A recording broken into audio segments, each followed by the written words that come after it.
김어준의 뉴스공장. 네, 2부에서 자유한국당 원유철 후보 마지막 질문 답변 과정에서 저희가 시간이 부족해서 마무리 인사를 못했습니다. 의원님. 네네. 네, 마지막 질문이 제가 이 정국에서 자유한국당의 잘못은 없는가? 네. 라는 질문을 여쭤봤는데, 요 질문에 대한 답변을 마무리하고, 예. 내놓는 걸로 하죠. 예. 예. 그 자유한국당이 이제 야당으로 그 정치적인 지위가 바뀌었지 않습니까? 네. 예. 그 저희는 그 야당의 입장에서 지금 문재인 정부가 잘못 판단하고 또 여러 가지 국정 현안에 대해서 국민적 입장에서 볼 때 부족한 부분을 비판하고 견제할 수밖에 없지 않습니까? 네, 야당이 그렇다면 알겠습니다. 그런데 자유한국당은 그 과정에서 잘못이 없는가?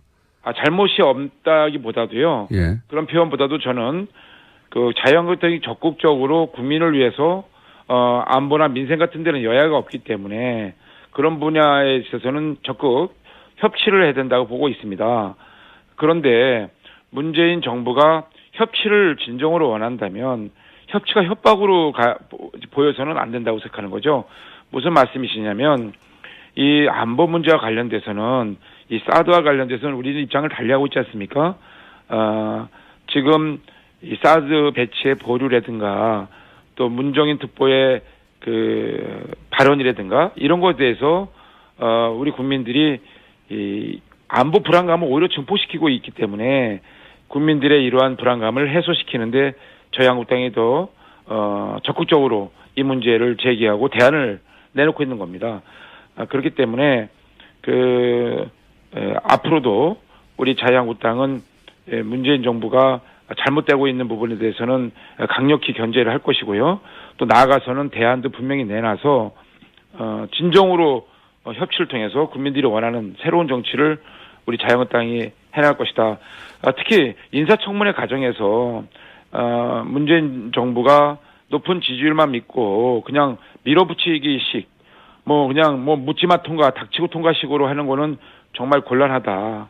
또 이 사드 배치와 관련돼서도 이것을 그냥 밀어놓고 그러니까 바로바로 문제를 해결하지 않고 뒤로 밀어놓는 식의 결정은 결국은 미국이나 중국 다 두 나라 다 놓칠 수 있는 아주 좋지 못한 결정이다. 첫 단추를 잘못 끼고 있다고 저는 개인적으로 판단하고 있기 때문에 알겠습니다. 이러한 모든 것이 국정 불안의 씨앗을 잉태하고 있고 잘못하면 국정 바탄에 지뢰를 싣고 있는 것이다. 알겠습니다. 이 지뢰를 제거하고 심지 못하도록 하는 역할을 우리가 반드시 할 거다라는 말씀드립니다. 자유한국당의 잘못은 그럼 없는 것으로 정리하고 오늘 여기까지 하고요. 대표님이 되시면 네네. 저희가 스튜디오에 직접 모시겠습니다. 네. 네네. 예. 저희들도 더 잘 하도록 노력하겠습니다. 네. 예. 오늘 말씀 감사합니다. 네. 자유한국당 원유철 후보였습니다. 노르가즘입니다. 노르가즘. 최근에 나온 제목 중에는 이게 최고인 것 같습니다. 노모 씨도 있었어요. 노모 씨. 자비는 없다. 어울리는 제목이고. 예. 노인과 바다를 거쳐 최근에 노르가즘이 왜냐면 이 코너는 시작만 하면 제목이 오거든요. 예. 묻지도 않았는데. 노회찬 정의당 원내대표 나오셨습니다. 안녕하십니까. 네, 안녕하세요. 사건이 팡팡 터지고 있습니다. 최근에 논평하신 많은 사건이. 예. 큰 사건, 어제 터졌죠. 국민의당. 예. 어떻게 보십니까, 이 사안? 글쎄요, 이게 깜짝 놀랄 만한 사건이죠. 이런 이걸 만일 당시에 판세가 박빙이었다면은 이거 하나로 선거 결과가 바뀔 수도 있는. 그렇죠. 역사가 바뀔 수도 있고 국가의 운명이 달라질 수도 있는 이 엄청난 일을, 누가 했다라는 것 자체가 믿기 힘든 지금 상황이에요. 그리고 이날이 안철수 후보가 뚜벅이 유세를 시작한 바로 다음 그렇죠. 날인 5월 5일이었다고 이제 발표가 됐는데요. 그리고 이상한 점이 한두 가지가 아니에요. 이상한 점이. 세 가지만 말씀해 주세요, 그러면. 한 가지만 말씀드리죠. 예. 이게 국민의당 발표를 믿고 싶은데 그게 사실이라면은 어제 비상대책위원장이 이걸 국민에게 대사과 성명 발표하듯이 얘기하는 게 아니거든요. 국민의당 발표가 사실이라면 예. 그 이유미 씨가 나와가지고 예. 제가 당을 속였습니다. 국민도 속였습니다. 당에도 해를 끼쳤고 국민에게도 해를 끼쳤고 내가 잘못했습니다. 예. 이렇게 얘기해야 정상이거든요. 근데 예. 그 사람이 그렇게 안 하고 있다는 거예요. 지금 그 사람은 그분은 당이 시켜서 지시를 해서 했다고. 예. 당의 누군가가 지시해서 했다고 예. 얘기하고 있지 않습니까? 근데 당이 나를 보호해주지 않고 있다, 예. 케어해주지 않고 있다 이 얘기이기 때문에 일단 이유미 씨의 그 진술과 당에서 발표한 내용 어느 것이 사실인가를 검찰 수사를 통해서 규명돼야 될 부분이다 이렇게 봅니다. 저는 한 가지, 그러니까 지금 상황으로 보자면 이유미 씨 본인과 동생 분이 그 상황을 가지고 연기를 해서 녹음을 하고 그걸 제보자의 것인 양 제출했다는 거 아닙니까? 저는 여기서 납득이 안 가는 부분이 뭐냐면 이제 저도 제보를 많이 받아왔고 대표님도 제보 같은 거 보셨겠지만 예. 제보는 이 음성 변조가 되는 게 돼서 오는 게 아니에요. 제보는 그냥 생목소리로 오는 겁니다. 네. 그게 제보죠. 예. 당사자나 뭐 당사자의 관계자가. 그런데 음성 변조가 되지 않은 목소리를 들었을 거 아니에요, 처음에. 네. 그럼 당연히 이유미 씨 목소리를 알아야죠. 그것부터 이상하지 않습니까? 그 검증을 했다고 그러는데 네. 그 검증한 사람들이 누구인지 어떻게 검증했는지도 다 그 국민의당이 스스로 밝혀야 될 것 같아요. 제보가 처음부터 음성 변조가 되어 왔다면 믿을 수가 없는 거거든요. 네. 이게 누구의 목소리인지도 모르고 처음부터 음성 변조됐는데 어떻게 믿겠냐고 하는 게 정상적인 반응인데 그리고 통상 제보라는 건 당사자나 당사자 가까운 사람이 주는 거라서 그냥 생목소리로 와요. 그걸 나중에 당이 보고 이게 근거가 있다, 믿을 만하다 싶으면 나중에 신변 보호를 위해서 음성 변조를 하거나 방송에 제공할 때 하는 거지 제보자가 스스로 음성 변조를 한 다음에 보내주지는 않아요. 그럼 제보 신뢰성이 떨어지기 때문에. 그러니까. 예, 그렇게 한가한 제보자도 없죠. 제보라는 건 굉장히 제보 당사자도 떨리면서 하는 거거든요. 예. 근데 그러면 당연히 그 제보를 들고 온 그 당사자의 목소리가 거기 들어있으니 처음 들었던 국민의당 관계자는 그걸 알았어야 되는 거죠. 당연히. 저는 그 대목이 납득이 잘 안 갑니다. 이게 그 사안의 어떤 이제 폭발성에 비춰보자면은 대선 나흘 전에 이런 제보가 있었다면은 그리고 또 그것을 신뢰했다면은 예. 이 정부는 그 가장 높은 지위에 있는 사람에게까지 보고가 될 수밖에 없는 저도 그렇게 생각합니다. 그런 사안이죠. 그걸 실무자끼리 알아서 야 이거 한번 까자 뭐 이렇게 해야 될 문제가 전혀 아니라는 그러니까요. 거죠. 이거 정당의 판이 구조상. 뒤집어지는 부분인데. 그러니까요. 이게 만약에 잘못됐을 경우에 역풍이 어마어마한데 예. 그거를 뭐 그 정치 지망생 그 총선 출마를 하고 예비 후였다고 하니까 정치 지망생 지금 최고위원이라는 분도 결국은 영입된 정치 지망생이거든요. 그렇죠. 청년. 예, 영입 1호였죠. 인재 영입 1호. 그렇죠. 예. 30대 정치 지망생 두 사람이 혹은 한 사람이 이거 말이 안 되죠. 알아서 했다는 거. 그렇죠. 이거는 그 옆에 그 전문가들 지금 안 나타나고 있는 오랜 이제 그 당 활동의 경험을 갖고 있고 선거를 오랫동안 해본 지휘해본 이런 폭발물을 오래 다뤄본 폭발물을 오래 다뤄본 전문가들이 있는 거죠. 그냥 길가 가다가 불발탄 하나 주워 왔다 그래가지고 예. 알아서 그냥 터뜨리고 이러지는 않죠. 정당 내, 뭐 국민의당 내에도 대선을 몇 번이나 치러본 분들이 있거든요. 이거를 이제 청년 그 정치 지망생이 가지고 왔다고 해서 덥석 물지 않습니다. 네. 그렇게 만만하지 않아요. 정당도. 근데 이제 이걸 기자회견을 하고 그렇게 공격적으로 네. 치고 나갈 정도였으면 전 뭐 최고위 선까지 보고는 됐다. 진위 여부를 누구까지 알았는지는 모르겠지만. 네. 이상한 사건입니다, 굉장히. 그렇죠. 그리고 이게 아주 질이 안 좋은 사건이죠. 대통령 선거에서 뭐 사실을 과장하거나 아니면 팩트는 명백한데 여기에 대한 비판의 강도가 너무 과하다거나 이런 일은 왕왕 있습니다. 선거 과열되다 보면. 근데 침소봉대하거나. 네. 그렇죠. 근데 생으로 없는 사실을 만들어 가지고 뒤집어 씌우면서 그것도 선거 나흘 전에 이걸 추진했다는 거는 이거는 엄청난 거죠. 전례가 없어요. 전례가 없는 거죠. 예. 과거에 예를 들어서 당 밖에 누군가가 예. 뭐 5짜리 사실을 100인 것처럼 과장해가지고 예. 기자회견을 하고 당이 뭐 그 기자회견을 주선하거나 혹은 묵인하거나 그걸 써먹거나 하는 경우 있어도 당 내에서 자체 제작한 원천 가짜는 이 전례가 없는 일이에요. 아니 그 선거 나가는 후보가 고등학교 중퇴인데 고등학교 졸업이라고 써도 당선 무효예요. 맞습니다. 근데 이런 엄청난 사실을 갖다가 이건 죄의 질로 보면은 국정원 댓글 사건보다 더 심각한 거예요. 맞습니다. 그러니까 아무리 이분이 정치 지망생이었다 하더라도 거의 10년 가까이 이 정치권 가까이 있었고, 그리고 안철수 후보와 사제지간으로 인연도 깊고 캠프에도 오래 있었고, 그리고 정치 지망생이었고, 근데 자신이 이 일로 정치적 미래가 완전히 막힐 수도 있다, 잘못되면. 이런 생각을 안 했을 수 없거든요. 누군가의 인준, 허락 없이는 이런 일을 할 수 없다고 보는 게 상식적이다. 네. 정치판이라는 것도 만만하지 않습니다. 거기도 전문 영역이라 이런 온갖 폭력거리들, 폭발물들이 오는데 폭발물들을 오랫동안 다뤄본 분들이 그 안에 계신데 네. 지금 나온 보도 정도로는 납득이 전혀 안 가는 상황이다. 또 있습니다. 새 소식이. 이해운 의원이 당대표로 선출됐어요. 바른정당에. 예, 오래간만에 그 정상적인 보수가 보수의 정상에 올랐다. 이렇게 생각되고요. 정상적인 보수가 보수의 정상에 올랐다. 예. 지금 또 뭐 다른 한편으로는 가장 비정상적인 보수가 네. 또 이 보수연하는 정당의 정상에 오르려고도 하고 있는데. 홍준표 후보요? 예, 그렇죠. 여하튼 저는 뭐 이해운 후보의 당선을 예. 진심으로 축하드리고 저도 뭐 오랫동안 그 인연이 많고. 가까이서 보셨었습니까? 예, 그렇습니다. 가까이서 봤고, 그리고 정말 우리나라에 굉장히 드문, 그 정치하는 사람들 중에서 굉장히 드문 영역이 진정한 보수거든요. 예. 예. 가짜 보수는 넘쳐 흐르는데, 뭐 유승민 그 전 후보도 그랬지만은 좀 진정한 보수에 속하는 그런 분들이에요. 그래서 이런 분들이 점점 더 힘을 얻어서 보수를 다시 세워야 됩니다.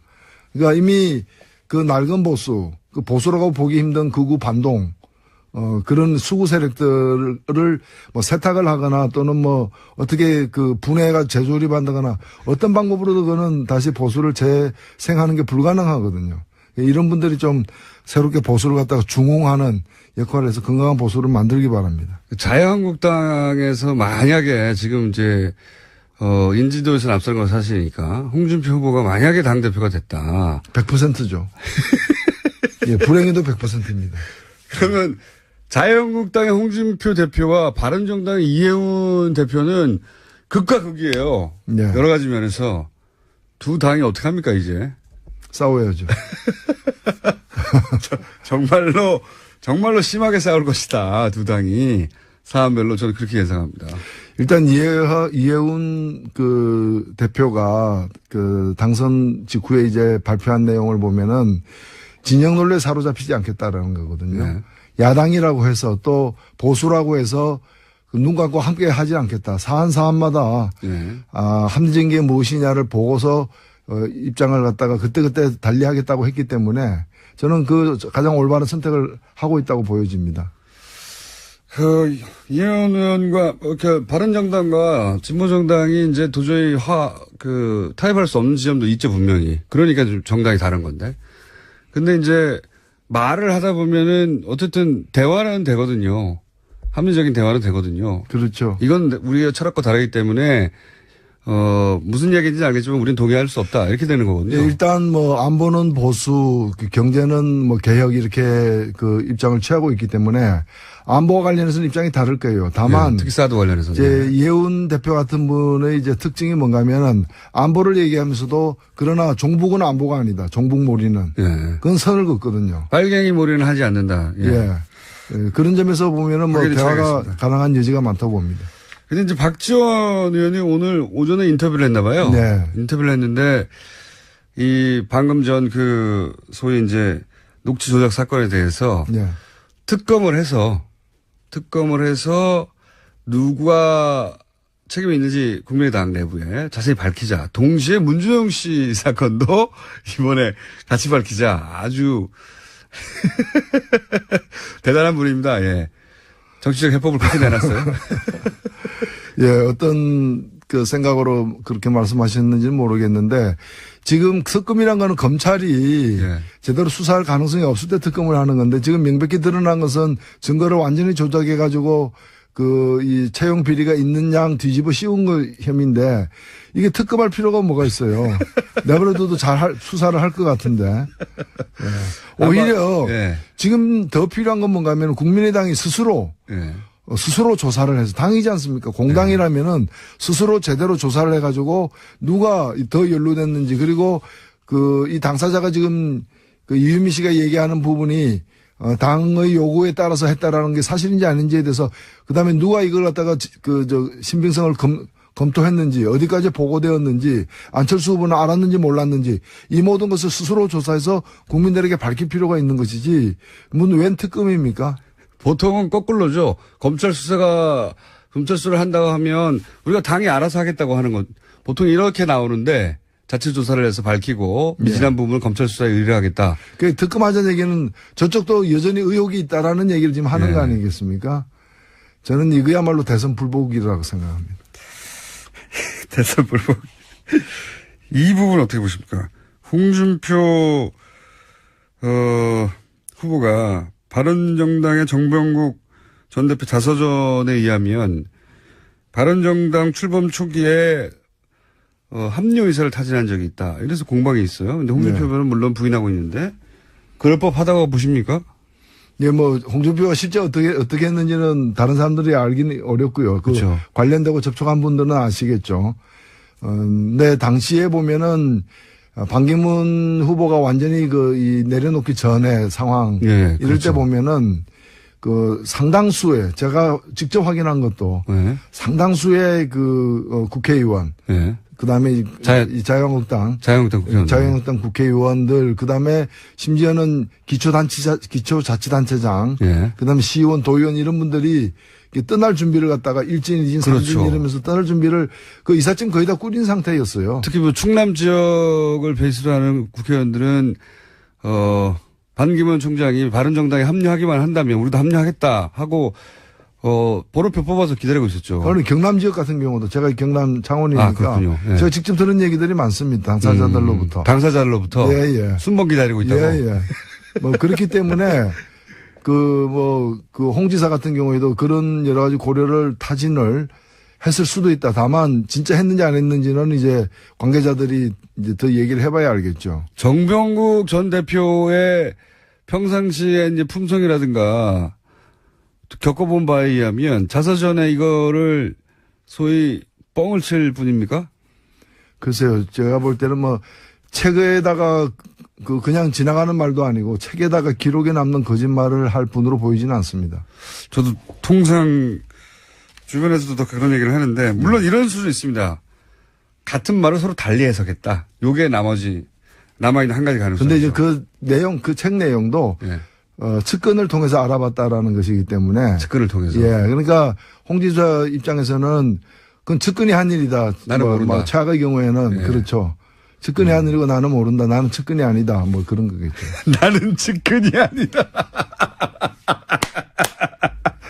다른 말인데 빵 터졌습니다. 그렇죠. 나는 측근이 아니죠. 나는 측근이 아니다. 이거 어떻게 보세요? 어제 한승희 국세청장 후보자 인사청문회에서 그런 얘기가 나왔어요. 송영길 의원, 박영선 의원을 통해서 아직은 국세청이 공식적으로 확인해 주지 않고 있는데 역외 탈세 5천억 이거 들어보셨습니까? 예, 지금 그런 보도가 되는 걸 봤습니다. 요거 상당히 중요한 사건 아닙니까?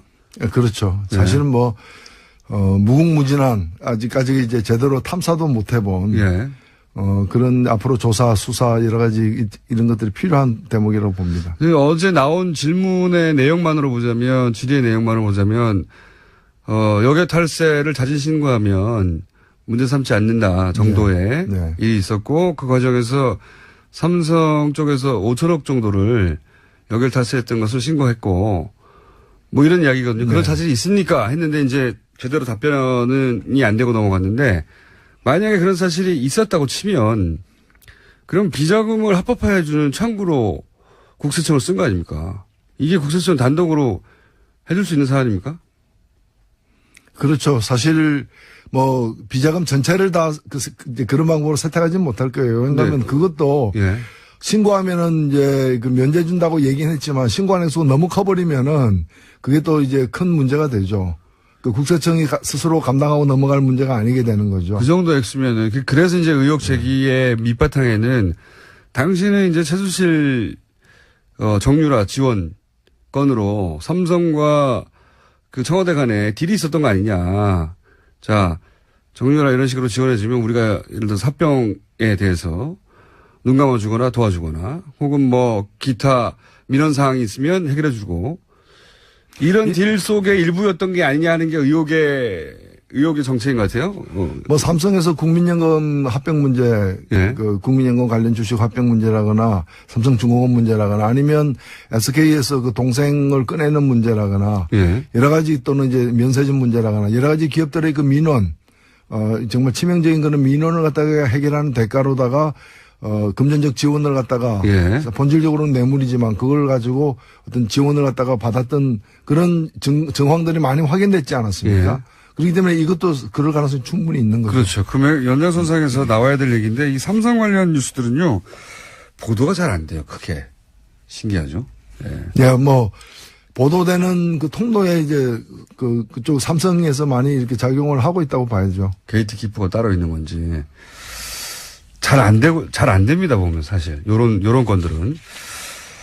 자, 영장 기각 문제는 어떻게 생각하십니까?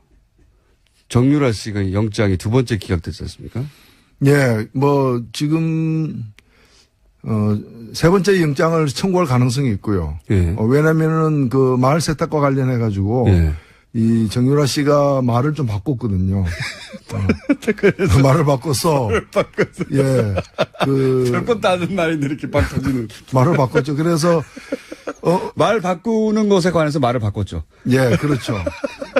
그래서 결국 이제 그 말이 이제 삼성이 뇌물로 제공한 거다라는 그 특검의 주장에 대해서 그동안에 삼성은 그렇지 않다라고 부인해 왔는데 네.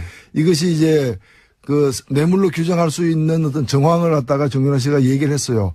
어머니가 이제 한 일이다. 네. 그러니까 최순실이 작용을 해가지고 그 이미 그 삼성이 이제 준 말, 뇌물로 준 말의 이름들이 드러나니까 그 말을 다시 가져가는 방식으로 하고 전혀 딴 데서 딴 말이 오는 그렇죠. 식으로 식으로 했지만 그 블라디미르 등 말 두 마리가 예. 결국에는 삼성 거였다라는 예. 그 정황에 대해서 새로운 진술을 했고 새로운 진술에 대해서 정유라 씨의 변호인은 저거는 정유라 씨가 자기 의뢰인이 말 잘못한 거다. 예.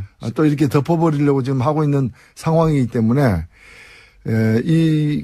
지금 현재 이제 계속 영장이 청구되는 부분은 뭔가 하면은 뇌물을 주고받았고 여기에 그 공모를 한 예. 그 과정에 공모한 당사자가 정유라다. 그래서 구속돼야 된다. 이 논리거든요. 예. 이 논리를 좀 보강하는 정황 내지 증거가 나오고 있는 상황이기 때문에 다시 검찰 측에서 3차 영장을 청구할 가능성도 있다. 이렇게 보여집니다. 근데 삼성 관련은 영장이 안 떨어져가지고요. 그렇죠. 과거도 뭐 그렇고. 지금 뭐 증인들도 나와가지고 아무 말도 안 하잖아요. 자기가 다 사인까지 했던 자기 진술서를 갖다가 그 조사받은 적이 있느냐에 대해서도 말을 안 하고 있잖아요. 그러니까 이 진술을 희한한 증인들이에요. 이 진술을 본인이 하셨습니까? 예. 사인한 건데 거기에 대해서도 침묵이에요. 예, 그러니까 그러면 이 피고 증인은 몇 년 며칠 태어났습니까도 얘기 안 하는 거예요. 자기가 태어난 사실도 인정 안 하는 거예요. 그런 거와 똑같은 거예요. 존재를 인정하지 않는 거예요. 그 사법부에 증언하러 나오긴 나와요. 네. 나와서 이렇게 완벽한 침묵으로 일관하는 건 본 적이 없거든요. 더군다나 재벌 사건도 많은데 나오면 뭘 말합니다. 뭐라도 아니다 기다. 근데 이 경우는 나오긴 나오는데 말을 안 해요. 아무 말도. 삼성은 사법부도 두려워하지 않는 거예요. 사실은. 그렇죠. 예. 뭐 법 위에 있으니까. 이런 거는 전례가 없는 경우입니다. 진짜로. 처음 있는 경우야. 이게 그래서 언론에서 비난이 쏟아져야 되거든요. 예. 삼성 관련은 언론 보도가 그렇게 많지가 않습니다. 이런 뭐 거. 광고 돈줄을 쥐고 있으니까 언론도 참 안타깝게 영향받는 경우들이 있는 것 같아요. 그런 추정을 할 수밖에 없는 게 이건 전례가 없는 일이고 그 자체로 법정을 모독하는 거라고 공격할 수 있거든요. 충분히. 예. 자기가 쓴 것도 이거 본인이 쓴 거 맞습니까? 검찰이 물어봐도 사실 인정을 한 다음에 그 다음에 증언할 때 침묵해도 되잖아요. 혹은 거부하거나. 그러니까 아무것도 대답을 안 해요. 예, 아무것도. 증인은 지금 법정에 나와 있으니까 얘기해도 아무 말 안 하는. 증인은 증인입니까? 이거 물어봐도 아무것도 대답을 안 하는 겁니다, 지금. 침묵. 그래서 이제 증인들을 더 이상 부를 필요가 없다고. 결국에는 이런 대응이 이걸 통해 가지고 이 관련된 사실들을 이제 제일 중요한 게 이제 뇌물이죠. 형량에 직접적인 영향을 미치니까 이걸 통해서 이재용 씨를 보호하려는 그렇죠. 네. 그런 이제 무리수를 두고 있는 상황이죠. 욕을 먹든 어쨌든 법정을 모독하는 것도 다 상관없는 거예요. 그냥 이재용 부회장만 보호할 수 있으면 그런 상황이 벌어지고 있고 그거를 모든 언론이 질타해야 되는데 우리만 질타하고 있습니다 지금. 네. 여기서만. 뉴스 공장의 존재 가치죠. 한 가지만 더 여쭤보고, 어제 JTBC에서 김경준 씨 인터뷰를 보도를 했습니다. 네. 이 사안은 지난 10여 년 이상 묻혀있던 사안인데, 네.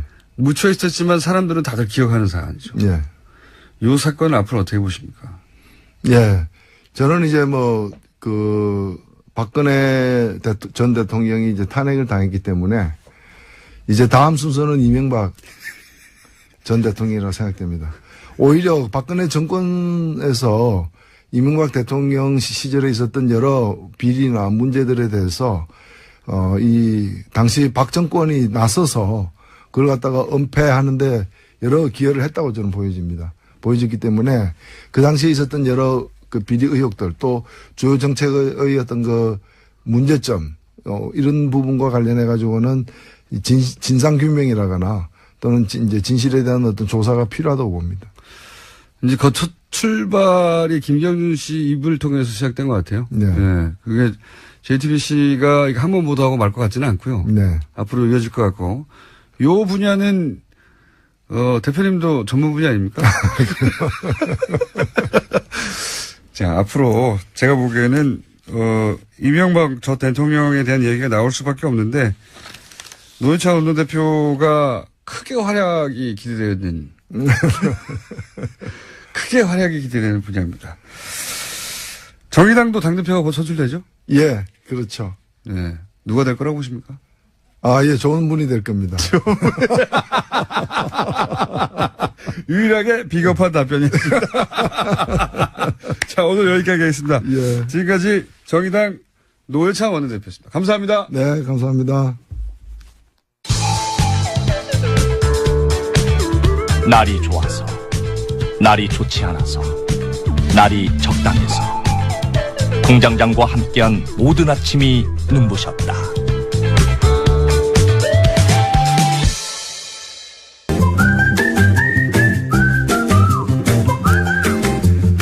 자, 해원 배가 운동을 벌이고 있는 칼폴라니 자유경제연구소 정태수 소장님.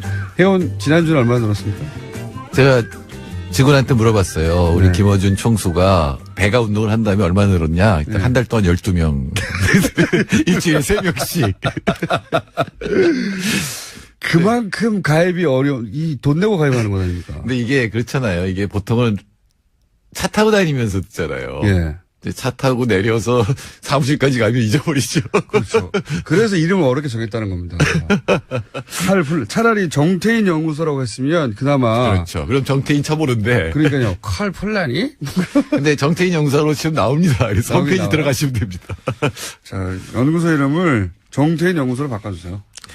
네, 감사합니다. 그리고 일단 무료 가입을 한 다음에 그다음에 좀 중요한 거 보려고 그러면 돈 내라고. 근데 그게 잘 안 통해요. 잘 안 통합니까? 예. 인터넷에 보면 다 뜨거든요, 이게. 근데 얼마죠, 이게? 예, 한 달에 10,000원. 한 달에 10,000원이요? 그러니까 조합원이 되려면 협동조합이기 때문에 출자금이 있어요. 예. 근데 이제 출자금을 안 내면, 의결권이 없는 거죠. 의결권이 없다. 예. 이건 조합원에 가면 전체 이제 조합원 총회에서 중요한 거에 대해서. 그때는 돈을 좀 더 내야 되겠네요. 10,000원이 아니라? 예, 출자금이, 그러니까 처음에 10만 원을 내고 이제. 10만 원. 예, 들어가는 게 얼마나 있거든요. 근데 이제 보통은 요새는 회원이라고, 그러니까 말하자면 무의결권주죠. 우선주처럼. 네. 10,000원짜리 있답니다. 10,000원짜리 무의결권 있으니까 10만 원에 너무 놀라지 마시고 10,000원짜리도 있다고 하니까 한 달만 해보세요. 네. 그리고 한 달 남에 해봤는데 큰 재미가 없으면 여기 방송에서 소장님이 나오실 때 문자로 욕을 해 주십시오. 자, 오늘 주제 뭡니까? 오늘 주제는 이제 문재인 정부가 50일 좀 안 됐죠? 49일 만에 예. 처음으로 국무회의를 했대요. 아, 그래요? 아, 왜냐면 장관들이 안 장관이 되면서. 없으니까 이게 2달 가까이 국무회의도 못하고 있었어요. 예. 예, 보수진영 입장에서는 50일이면 1년에 7분의 1 지난 거잖아요. 그러니까 5년에 35분의 1 지난 거죠. 예. 예. 아니, 이제 35분에 34 남았습니다. 2달 지났는데 2달 동안 국무회의를 한 번도 못했다는 건 네, 뭐, 원래는 취임하기 전에 뭐 한 2-3달이 있기 때문에 예. 이제 장관들 임명하고 비서관들 임명하는데 이번엔 뭐, 이 취임 기간 같은 게 없었잖아요. 그러다 보니까 이게 이제 정부가 공존한 듯한 느낌을 좀 주긴 합니다. 아니요. 뭐, 공존했어요. 한 일이 너무 많은 거 일이 같아요. 너무 많지만 예. 예, 국무회의를 처음 했다고 하니 그런 느낌도 좀 드는데 자, 오늘 하실 얘기는 그러면 장관들이 초반에 어떻게 했나 그중에서 뭐 경제 분야도 얘기하실 것 같고 네, 경제는 지금 가장 김현미 장관 예. 닥친 일은 부동산이거든요. 네. 그러니까 한 달 사이에 마치 새로운 정부를 시험을 해보듯이 1억이 올라간 데도 있어요. 호가가. 널뛰게 했죠. 예. 예. 보통 정부 초기에 눈치 보다가 그런 일이 많이 있어요. 예, 예, 그리고 뭐, 그 부동산 주기하고도 겹치긴 했는데, 여하튼 지금 눈치를 보는 거거든요. 네. 예, 말하자면 간을 보고 있는데. 네, 찔러보는 거죠. 예, 김현미 장관이 취임하자마자. 했던 예, 일단 감동적인- 취임사가 굉장히 좋았고요. 네, 취임사가 이제 통계를 보여주면서 네. 이건 투기지. 한 어떤 사람들이 자기가 집 살려고 해서 이렇게 올라가는 게 아니다. 그리고 제일 중요한 게 뭐냐면 역대 국토부 장관이 다 이랬어요. 집값이 올라가는 건 공급이 부족하기 때문이다. 국토부는 항상 이 업자들의 편에 선 논리가 아닌가 싶은 논리가 많았어요. 그러니까 경제 논리로 보면 맞는 것 같거든요. 공급을 늘리면 가격이 떨어질 거니까 네. 공급을 늘린다고 국토부 장관이 얘기한 순간 부동산 시장으로 돈이 왕창 물려가서 가격이 올라가요. 그러니까요. 야, 얘들이 부동산 가격 잡을 이 의지가 없구나라고 신호를 보내는 거예요. 일반 공산품은 공급이 늘어나면 가격이 떨어지죠. 그렇죠. 예.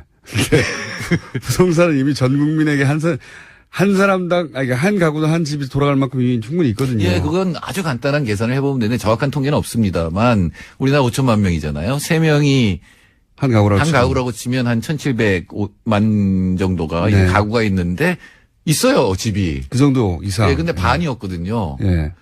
그러니까 나머지 절반이 가지고 있다는 얘기고. 예, 근데 우리나라에서 다주택자가 187만 명으로 지금 돼 있어요. 네.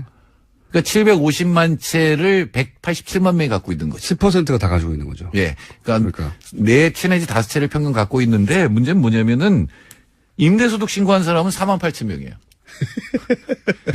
187만 명이 4채 내지 5채를 갖고 있는데 그중에 4만 8천 명만 세를 줬다고 신고한 거예요. 예. 나머지 뭐예요, 너희들이가. 신고하지 않거나 실거주한다고 뻥을 치거나 네. 한 그런 사람이 거죠. 근데 4군데 5군데 동시에 사는 건 좀 불가능해요. 선호공 정도 되면 되죠. 그게 이렇게 이제 분신술로. 예, 뭐 별장을 너도 군대 가질 수는 있는데 그럴 수 있는 사람은 적을 거고 전부 임대 소득을 올리고 있는데 세금을 안 내는 거죠. 그래서 이제 김현미 장관이 국토부 장관으로는 굉장히 이례적으로 그게 다 투기 때문이다. 네. 라고. 보통 국토부 장관의 역할은 공급을 늘려주고 부동산이 활성화되도록 하는 역할을 많이 했었거든요. 그러니까 건설업자 편이죠. 네. 근데 분명히 김현미 장관이 이건 수요의 문제라고 얘기를 한 거예요.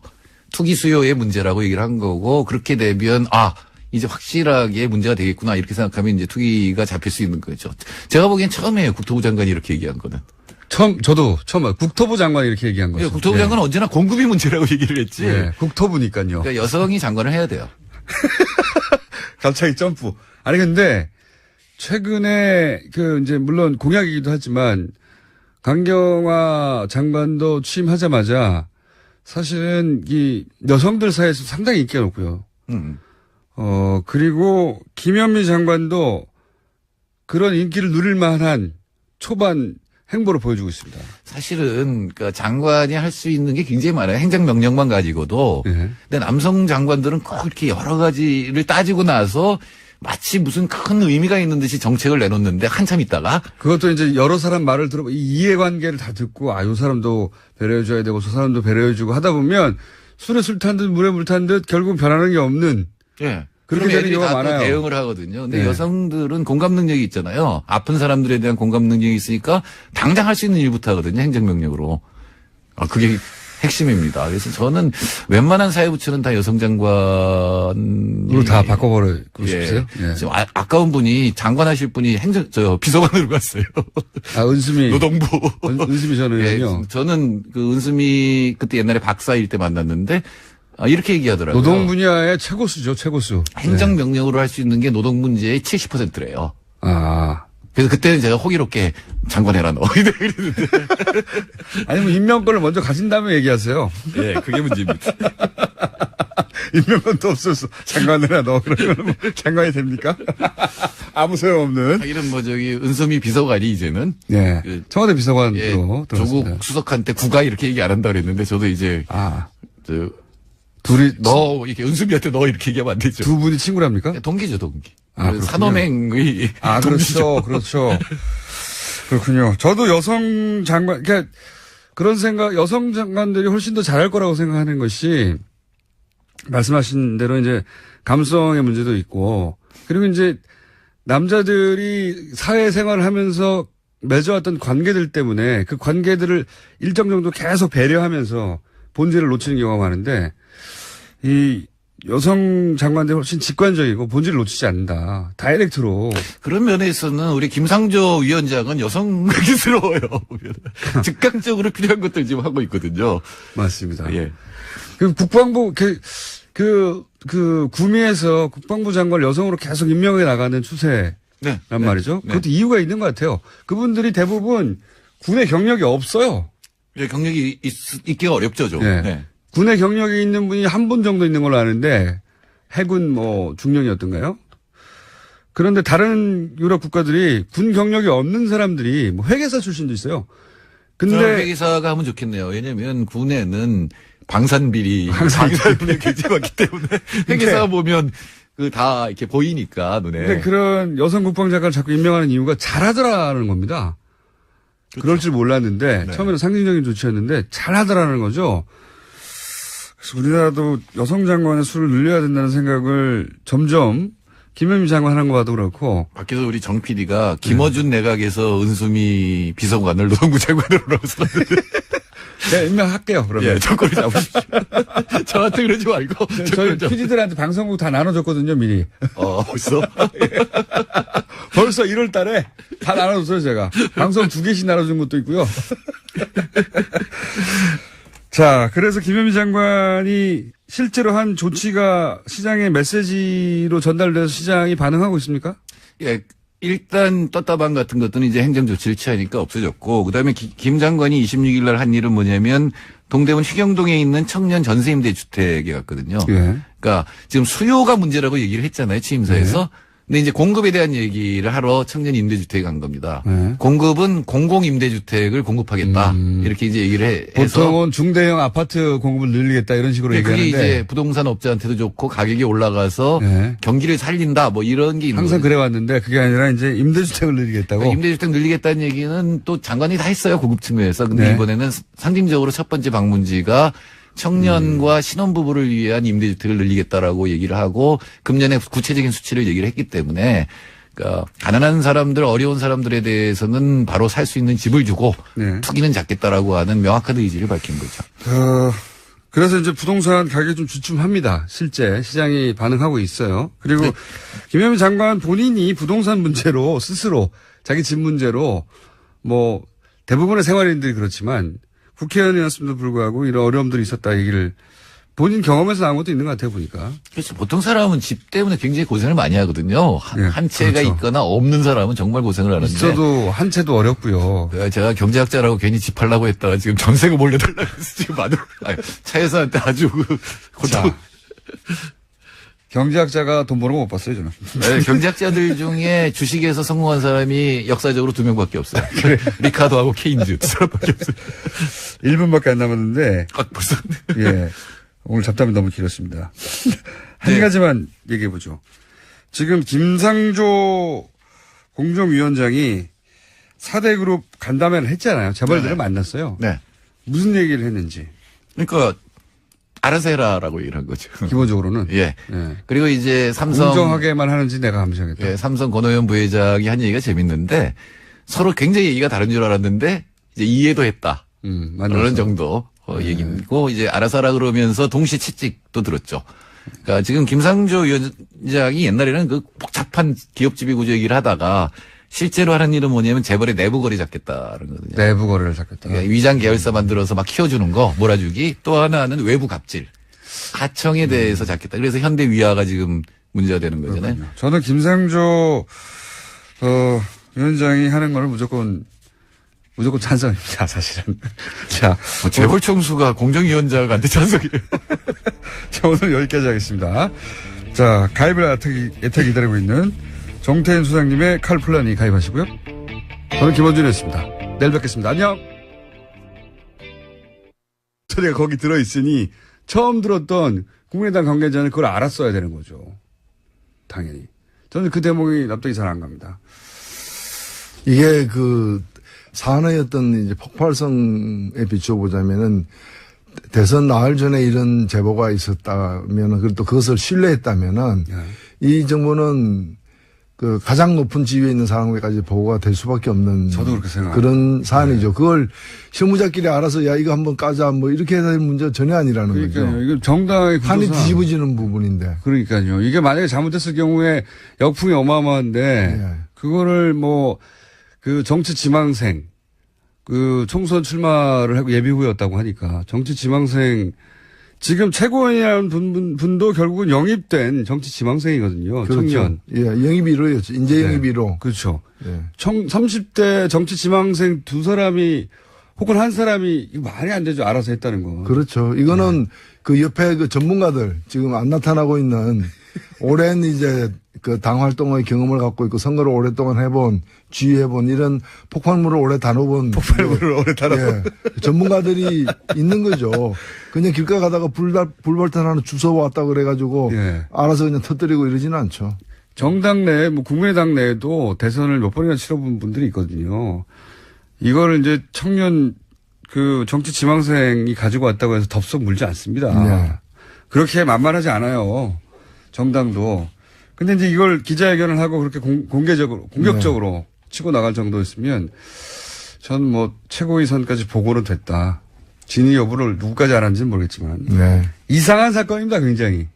그렇죠. 그리고 이게 아주 질이 안 좋은 사건이죠. 대통령 선거에서 사실을 과장하거나 아니면 팩트는 명백한데 여기에 대한 비판의 강도가 너무 과하다거나 이런 일은 왕왕 있습니다. 선거 과열되다 보면. 근데 없는 그렇죠. 근데 생으로 없는 사실을 만들어 가지고 뒤집어 씌우면서 그것도 선거 나흘 전에 이걸 추진했다는 거는 이거는 엄청난 거죠. 전례가 없어요. 전례가 없는 거죠. 예. 과거에 예를 들어서 당 밖에 누군가가 5짜리 사실을 100인 것처럼 과장해가지고 기자회견을 하고 당이 그 기자회견을 주선하거나 혹은 묵인하거나 그걸 써먹거나 하는 경우가 있어도 당 내에서 자체 제작한 원천 가짜는 이 정부가 높은 지지율만 믿고 그냥 밀어붙이기식 그냥 묻지마 통과 닥치고 통과식으로 하는 거는 정말 곤란하다.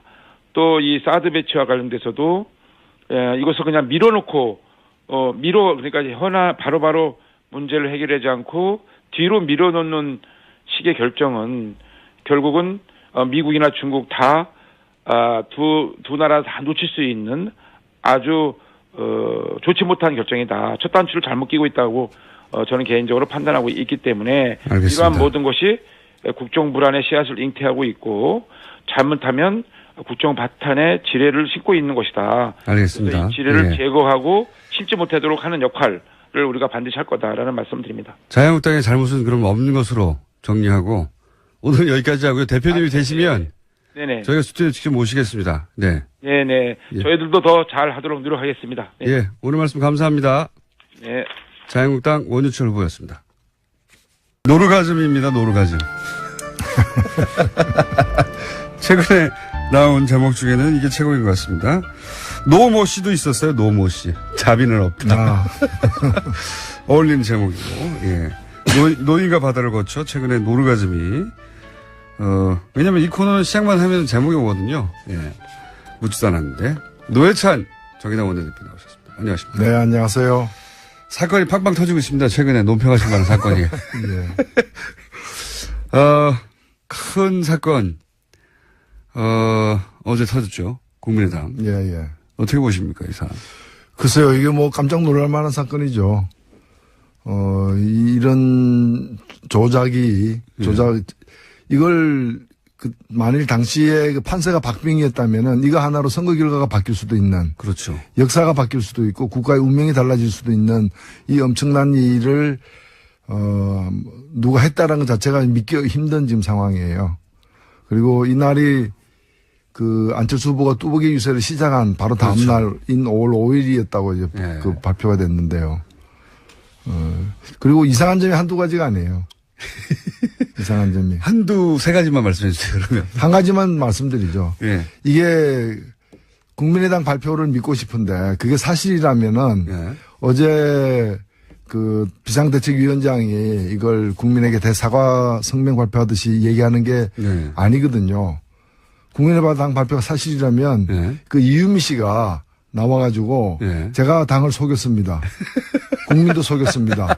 당에도 해를 끼쳤고 국민에게도 해를 끼쳤고 내가 잘못했습니다. 예. 이렇게 얘기해야 정상이거든요. 근데 예. 그 사람이 그렇게 안 하고 있다는 거예요. 지금 그 사람은 그분은 당이 시켜서 지시를 해서, 했다. 예. 당의 누군가가 지시해서 했다고 예. 얘기하고 있지 않습니까? 근데 당이 나를 보호해주지 않고 있다. 예. 케어해주지 않고 있다. 이 얘기이기 때문에 일단 이유미 씨의 그 진술과 당에서 발표한 내용 어느 것이 사실인가를 검찰 수사를 통해서 규명돼야 될 부분이다. 이렇게 봅니다. 저는 한 가지, 그러니까 지금 상황으로 보자면 이유미 씨 본인과 동생 분이 그 상황을 가지고 연기를 해서 녹음을 하고 그걸 제보자의 것인 양 제출했다는 거 아닙니까? 저는 여기서 납득이 안 가는 부분이 뭐냐면 이제 저도 제보를 많이 받아왔고 대표님도 제보 같은 거 보셨겠지만 예. 제보는 이 음성 변조가 돼서 오는 게 아니에요. 제보는 그냥 생목소리로 오는 겁니다. 네. 그게 제보죠. 예. 당사자나 뭐 당사자의 관계자가. 그런데 음성 변조가 되지 않은 목소리를 들었을 거 아니에요, 처음에. 네. 그럼 당연히 이유미 씨 목소리를 알아야죠. 그것부터 이상하지 않습니까? 그 검증을 했다고 그러는데 네. 그 검증한 사람들이 누구인지 어떻게 검증했는지도 다 국민의당이 스스로 밝혀야 될 것 같아요. 제보가 처음부터 음성 변조가 되어 왔다면 믿을 수가 없는 거거든요. 예. 이게 누구의 목소리인지도 모르고 처음부터 음성 변조됐는데 어떻게 믿겠냐고 하는 게 정상적인 반응인데 그리고 통상 제보라는 건 당사자나 당사자 가까운 사람이 주는 거라서 그냥 생목소리로 와요. 그걸 나중에 당이 보고 이게 근거가 있다, 믿을 만하다 싶으면 나중에 신변 보호를 위해서 음성 변조를 하거나 방송에 제공할 때 하는 거지 제보자가 스스로 음성 변조를 한 다음에 보내주지는 않아요.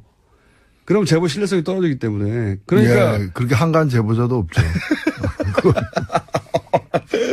제보라는 건 굉장히 제보 당사자도 떨리면서 하는 거거든요. 예. 근데 그러면 당연히 그 제보를 들고 온 그 당사자의 목소리가 없는 일이에요. 아니, 그 선거 나가는 후보가 고등학교 중퇴인데 고등학교 졸업이라고 써도 당선 무효예요. 맞습니다. 근데 이런 엄청난 사실을 갖다가 이건 죄의 질로 보면은 국정원 댓글 사건보다 더 심각한 거예요. 맞습니다.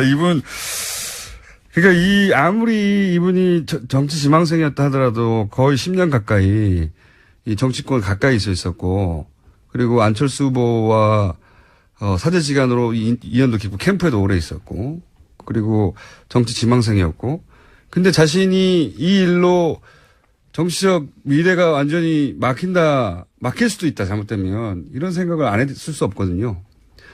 누군가의 인준, 허락 없이는 이런 일을 할 수 없다고 보는 게 상식적이다. 네.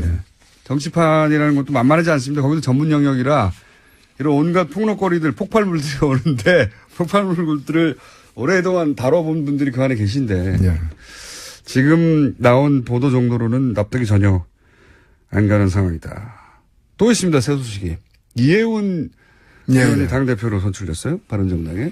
예, 오래간만에 그 정상적인 보수가 보수의 정상에 올랐다. 이렇게 생각되고요. 정상적인 보수가 보수의 정상에 올랐다.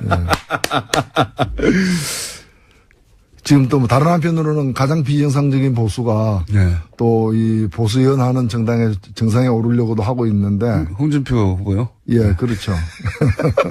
여하튼 저는 뭐 이혜원 후보의 당선을 예. 진심으로 축하드리고 저도 뭐 오랫동안 그 인연이 많고. 가까이서 보셨었습니까? 예, 그렇습니다. 가까이서 봤고, 그리고 정말 우리나라에 굉장히 드문 그 정치하는 사람들 중에 굉장히 드문 영역이 진정한 보수거든요. 예. 예. 가짜 보수는 넘쳐 흐르는데, 뭐 유승민 그 전 후보도 그랬지만은 좀 진정한 보수에 속하는 그런 분들이에요. 그래서 이런 분들이 점점 더 힘을 얻어서 보수를 다시 세워야 됩니다. 그러니까 이미 그 낡은 보수, 그 보수라고 보기 힘든 극우 반동, 그런 수구 세력들을 뭐 세탁을 하거나 또는 뭐 어떻게 그 분해가 재조립한다거나 어떤 방법으로도 그는 다시 보수를 재생하는 게 불가능하거든요. 이런 분들이 좀 새롭게 보수를 갖다가 중흥하는 역할.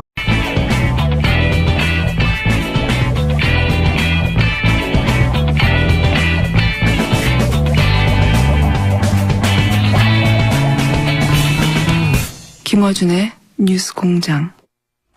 네, 2부에서 자유한국당 원유철 후보 마지막 질문 답변 과정에서 저희가 시간이 부족해서 마무리 인사를 못했습니다. 의원님. 네네. 네, 마지막 질문이 제가 이 정국에서 자유한국당의 잘못은 없는가? 네. 라는 질문을 여쭤봤는데, 요 질문에 대한 답변을 마무리하고, 예. 내놓는 걸로 하죠. 예. 예. 그 자유한국당이 이제 야당으로 그 정치적인 지위가 바뀌었지 않습니까? 네. 예. 그 저희는 그 야당의 입장에서 지금 문재인 정부가 잘못 판단하고 또 여러 가지 국정 현안에 대해서 국민적 입장에서 볼 때 부족한 부분을 비판하고 견제할 수밖에 없지 않습니까? 네, 야당이 그렇다면 알겠습니다. 그런데 자유한국당은 그 과정에서 잘못이 없는가? 잘못이 없다기보다도요. 예. 그런 표현보다도 저는 그 자유한국당이 적극적으로 국민을 위해서 안보나 민생 같은 데는 여야가 없기 때문에 그런 분야에 있어서는 적극 협치를 해야 된다고 보고 있습니다. 그런데 문재인 정부가 협치를 진정으로 원한다면 협치가 협박으로 보여서는 안 된다고 생각하는 거죠. 무슨 말씀이시냐면 이 안보 문제와 관련돼서는 이 사드와 관련돼서는 우리는 입장을 달리하고 있지 않습니까? 지금 이 사드 배치의 보류라든가 또 문정인 특보의 그 발언이라든가 이런 것에 대해서 우리 국민들이 이 안보 불안감을 오히려 증폭시키고 있기 때문에 국민들의 이러한 불안감을 해소시키는데 자유한국당이 더 적극적으로 이 문제를 제기하고 대안을 내놓고 있는 겁니다. 그렇기 때문에 앞으로도 우리 자유한국당은 문재인 정부가 잘못되고 있는 부분에 대해서는 강력히 견제를 할 것이고요. 또 나아가서는 대안도 분명히 내놔서 진정으로 협치를 통해서 국민들이 원하는 새로운 정치를 우리 자유한국당이 해나갈 것이다. 특히 인사청문회 과정에서 문재인 정부